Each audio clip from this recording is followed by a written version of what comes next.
Welcome to the My Friend the Friar podcast, and thanks for listening. If you like My Friend the Friar and want to support us, please consider subscribing or following us if you haven't already done so. And if you found us on YouTube, then don't forget to click the notification bell when you subscribe so you'll be notified of new episodes when they release. Thanks again, and God bless. Welcome to the podcast. Thanks for joining me. Father Stephen is a traveling maniac.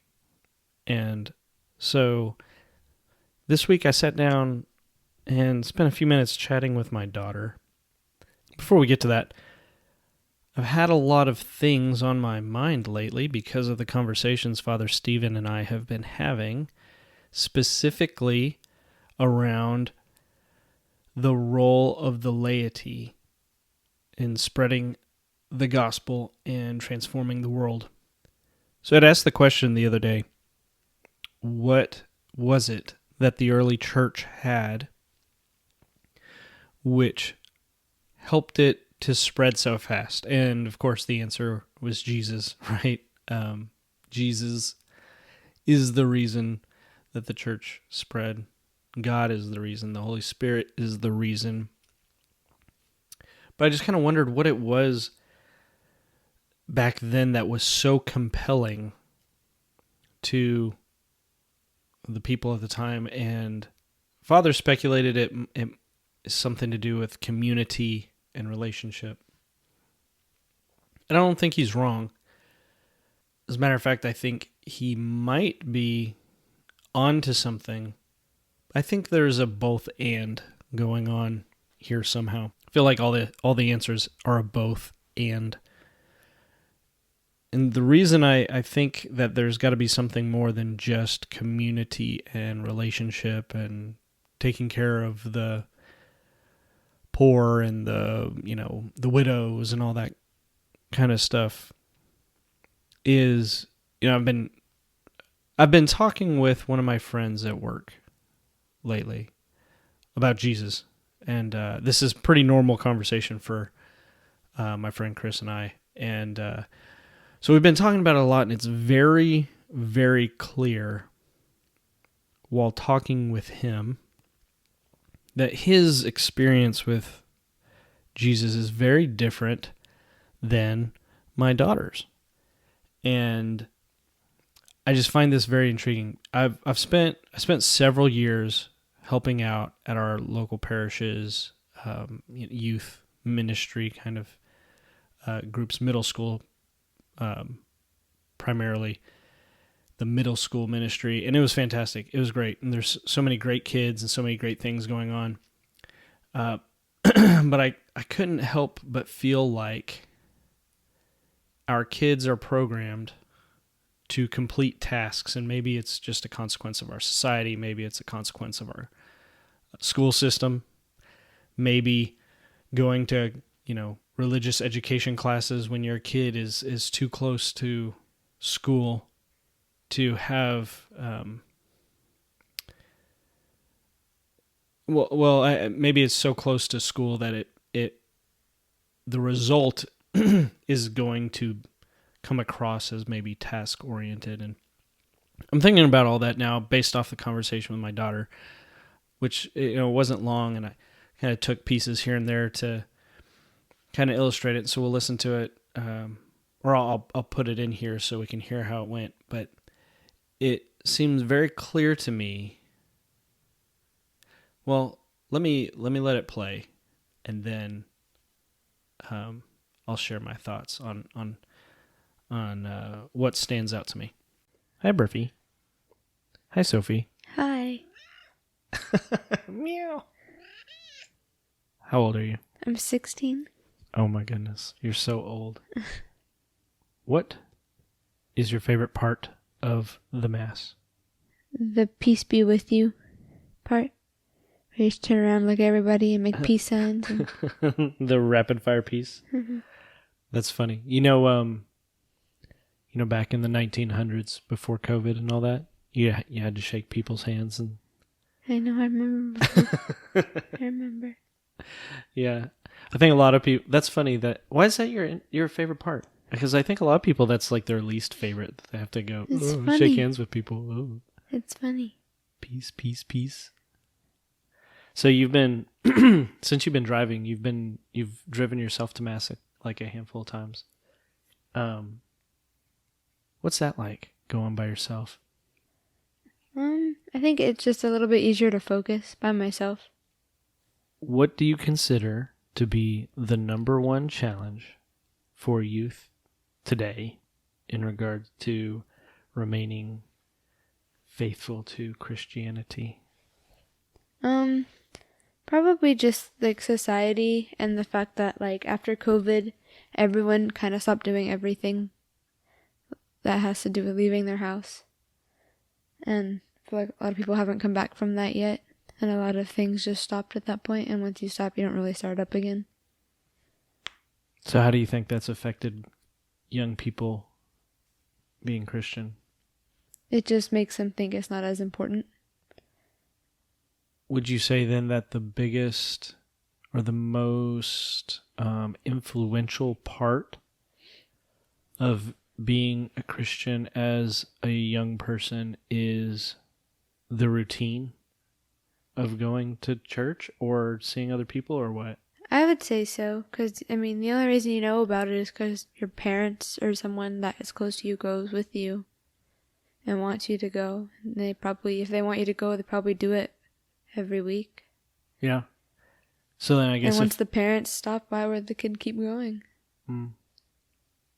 Well, I guess so then to that end, what has been the biggest influence, who or what has been the biggest influence like on you and your growth as a Christian? Well, probably you.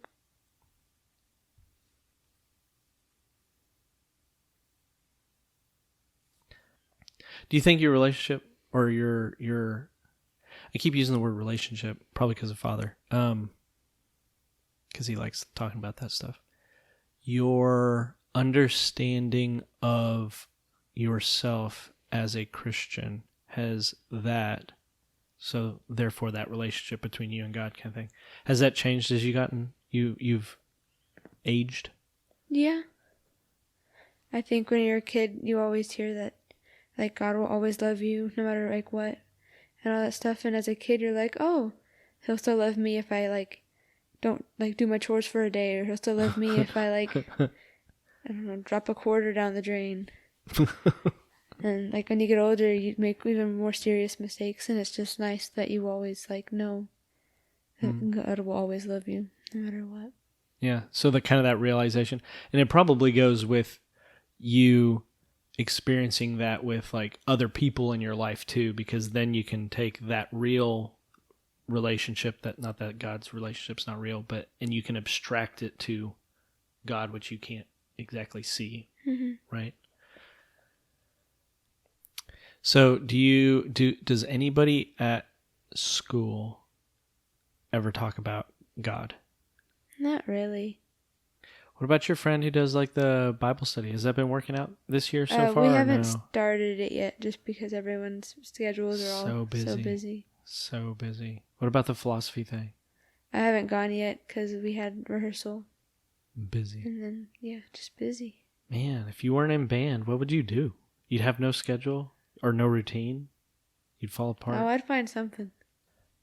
So if you had any advice to share with other young Catholic Christians, or any Christian, but we're kind of partial to the Catholic ones, what would it be? Just even if you're tired, or even if you think it's boring, or even if it's just hard to wake up in the mornings to go to church, I'd recommend just to keep going, because at some point it might all click in your brain and you might just never stop going. Yeah. Which I guess kind of goes back to what you were thinking about, like the routine, if your parents stop going, then it's like, why would I keep going, right? So just hang in there kind of thing. Yeah. You're very routine oriented. I am very routine oriented. What time do you like to wake up at? 10. What time do you like to go to bed at? Wait a minute. Don't say 10. Like 10. Oh my gosh. You're stuck 10 on 10. Well, it's almost. It's a couple hours till 10 o'clock, so you can't go to sleep for I don't even know what time yeah, it is. a few more hours. You're going to have to stay up forever. See? It's not even close. I'm gonna go to bed at 9. All right. When I was having this conversation, it seemed, again, very clear to me that church for my daughter is not something that's personal yet. It's a task. It's a thing to do. Church is something you do, not someone you are. And maybe I have parent bias here, and I'm worried about my daughter more than I should be, or maybe that skews how I perceive things, which is completely plausible. But when I talk to, say, my friend Chris, and something is very clear that he does what he does, and he pursues what he does with Jesus because of the relationship he has with Jesus.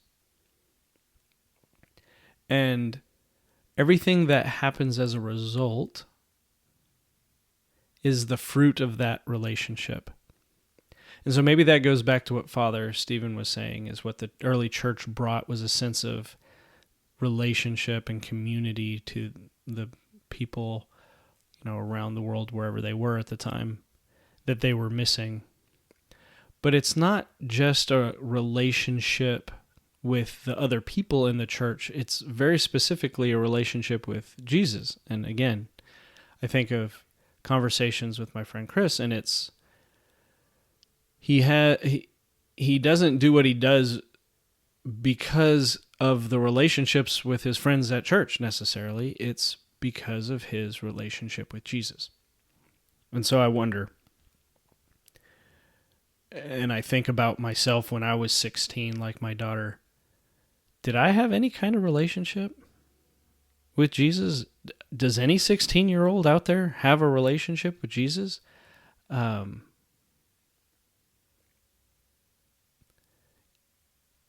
She makes mention that the most influential part of her growth and spiritually was me, which I was humbled to hear her say that, and then to think that goodness, she's still task oriented and not.